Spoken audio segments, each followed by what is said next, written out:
You're listening to Bridges Radio Program.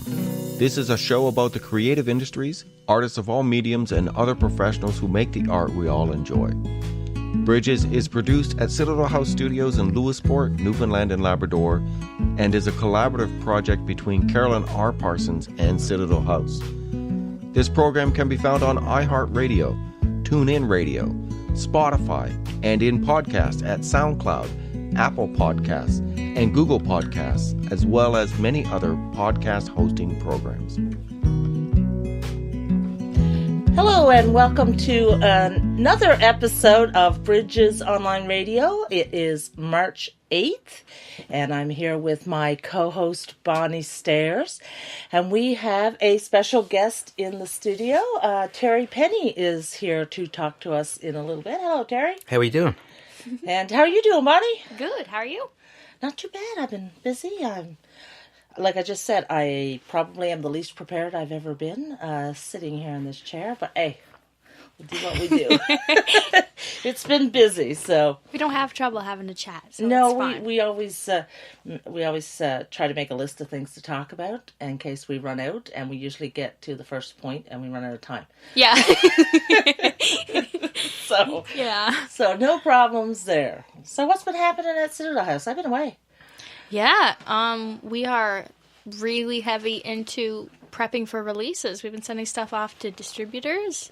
Stuff that's we're a little bit. I should cross my fingers and knock on wood that we're a little bit ahead of schedule for a couple people, which is nice. Really nice feeling. And we're like in the process of ordering and creating merchandise for Cassidy and for Christian.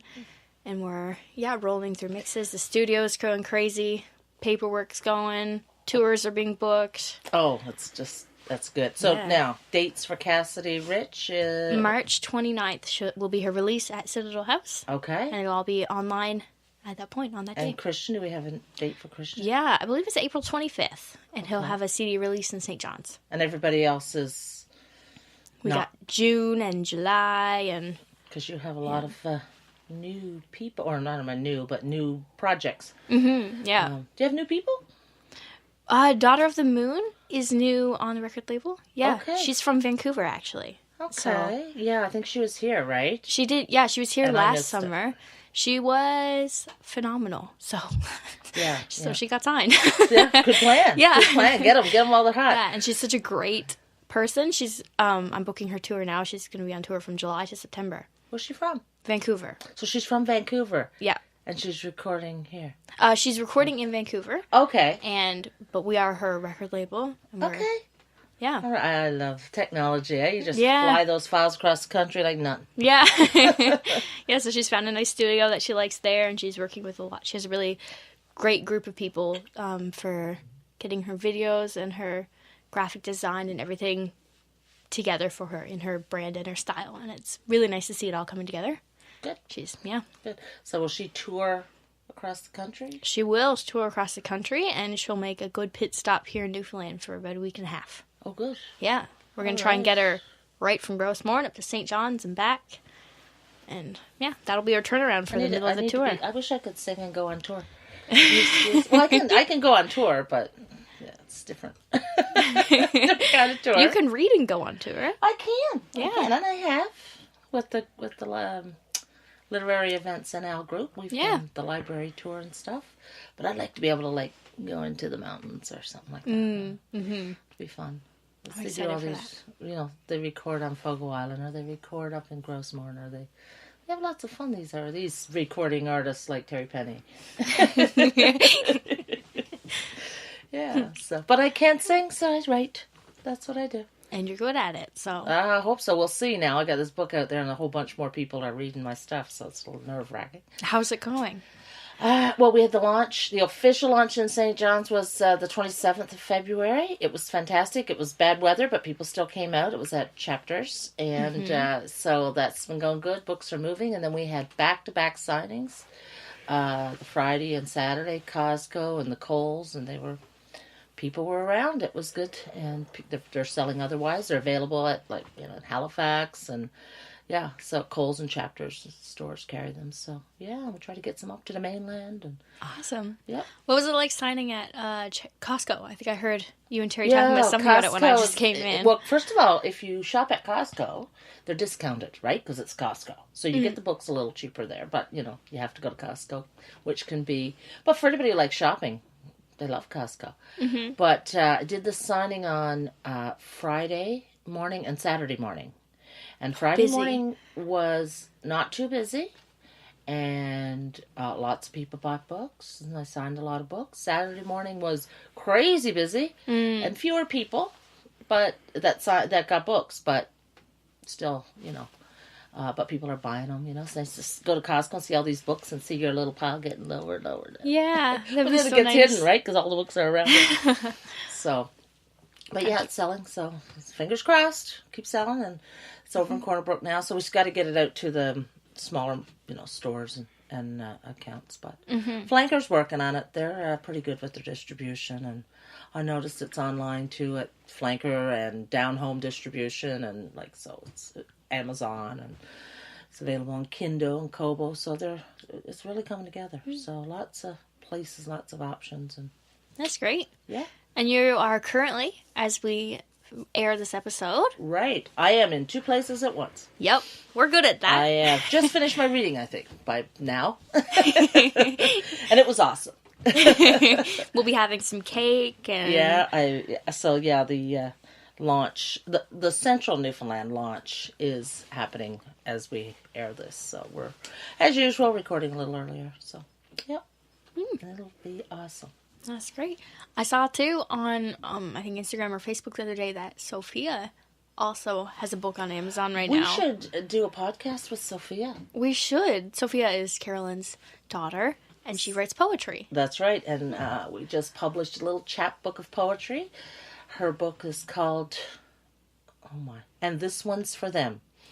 And it's little sort of snapshot poetry of moments in the life of a teenager in Lewisport, or maybe anywhere. There's probably universal themes in that, but it's really cute, and it's really put together. She did a reading at the Writers in Winter in Glovertown, and I think her drama lessons are paying off because she spoke so well and did such a great reading, and everybody was like, I'm a little biased, but I think she was the best one there. No, she was fantastic. I think she was the only one reading poetry there. So, yeah. That was just a couple weeks ago, wasn't it? Yeah, that would have been mid-February. But that was before the book was... No, the book is out now. We don't have physical copies, but it's available in paperback and on Kindle on Amazon. So we'll be taking orders and getting the books out to people. That's pretty cool. Yeah. It's exciting for her. Is this her first book that she's put out? Yeah, okay. For some reason I thought she's 15, so yeah. Yeah. Yeah. Pretty starting good. her career. Yeah. Yeah. So, yep. So, and it's good. I like poetry. It's my favorite thing to write. I don't do as much as I used to. Bigger projects, but I still do a little bit. So, yeah. I'm gonna try to convince her to enter some of her work, because she has other poetry besides what's in the book, in the CBC Poetry Contest. I think she's got some competitive work that she could. Yeah, so I'll try to convince her to do that. I guess all I have to do to convince her is pay the $25 entry fee. She'll probably do it. See how far it goes. It's worth a try, and it's nice to get used to submission and stuff, right? Yeah. Part of the process if you're writing, so you have to submit your stuff and proper format and all that. So competitions are easy in a sense because you got 5,000 people all over the country, and the it's very subjective who wins, and so it's just a practice thing, and if you win, that's a bonus, or if you get on the long list. So to me, it's not the same as submitting for print, because you're looking to get paid, and if you don't get, it's kind of disappointing when you get the big no. But, when you do a competition like that, 5,000 other people got the big no too. It's not hardly so bad. So, one person gets the yes of all those people. So yeah. So it's a nice way to start. Yeah. With submitting for publishing, though, wouldn't it, there'd also be a lot of other people that are also getting a no? Yeah. But you don't know about it No, much. it feels different, especially like for journals and magazines and stuff. Like you send short pieces in, and you pretty quickly get that no, which sounds like okay, my stuff's crap, right? Whereas your stuff could be really good, but not as good as what gets picked in a competition. So I feel like that's a different standard. Maybe it's just me. But yeah, so I don't know, but I like competitions because I feel like they're low pressure. So. That's not often how I I hear don't competitions expect to win. described. I don't ever expect to win, so it's like, oh, Yeah. and I never do. Well, I don't enter a lot, but There you go. so anyway, yeah. So Besides your writing you're reading that's happening now, we have another show coming up with our charming guest. You can't see he's batting his eyelashes. Yes. You have a show at Citadel House on March 15th. That's right. And it is the first show This is the first regular gig, I'll say, show that I've done for, I think, since 2014. So it's been almost 5 years. I've done a couple of 2 or 3 Christmas concerts over the last 5 years, and I did one CD release here for the CD and book that I put out a couple of years ago, the war-related, The Unforgotten, Stories of Newfoundland Veterans. Besides that, I haven't done any playing at all, so it's going to kind of be the end of a little hiatus.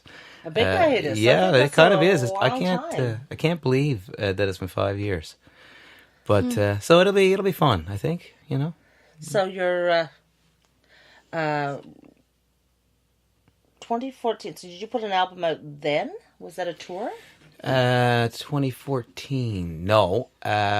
Gee, the dates are all running together now. I know. I did put out a 50s tribute record there at some point. Right, I think that was 2012 though. But I think that the last thing I put out was the war thing, The Unforgotten, and that was 2 years ago now.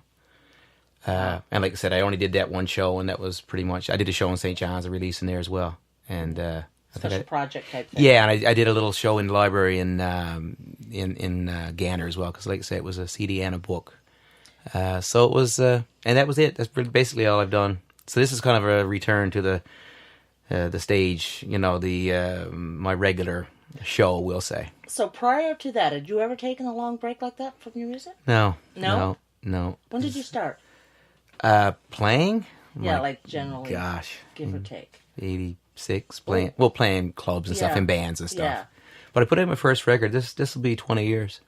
Wow. Yeah, 99 it came out. I recorded in 98, came out in 99. So you're like a veteran of the stage. I suppose, you know. But yeah, so it's hard to believe. I saw something that was posted the other day. I think it might have been you, actually. You had a post up of something that was at a show, a song I did. And the date on it, I was like, wow, can't believe it's been 5 Maybe years. it was. I'm always sharing stuff. It could have been. Yeah, I think it was the girl from Cold Creek Canyon or something. I love that song. But it's written for our hosts on the night of the show, Dean and Stevie Steers. But the date on it was like, wow, like that was 5 years ago. It's just unbelievable how fast it goes by. It is. It's a blink. I've been back in the province for over 6 years now. Wow. And probably a Terry Penney show was probably one of the first ones I... Yeah, I remember, yeah. And the first time meeting you and stuff. I loved... Cold Creek Canyon is one of my favorite songs of yours, even if I didn't know the story behind it, but the story behind it is really cool. Right. I don't know, like, it's just such a clever... the turns of phrase in it, and I love the story of it. Like, it is a story. It's a story song. Yeah, well, like I say, it all started one day when it was fairly early in the recording process. Myself and Dean were working on, I think, a record. It must have been the second record, I guess. But or in between the first and second record, I wrote the song, of course. But she just mentioned that I knew she was from Colorado, and she said she was from a place called Cold Creek Canyon. And I said, you're the girl from Cold Creek Canyon. That sounds like a song I've ever heard. It rolls off the tongue. So that's how that kind of got started. And a few days later, we had the song. So it's kind of about Stevie and Dean getting together and life and in general and the obstacles that we kind of face sometimes and pulling together and all that stuff. All that good stuff. Yeah, maybe that's it. It's got sort of a universal... Yeah, even though it's about a specific set of people, it's like you say, the themes are more palatable for everybody, I guess you could say. Yeah, and so a lot of your songs are stories. Yeah, pretty much all of them. Yeah, Like that Yeah. tends to be Yeah. like another one that comes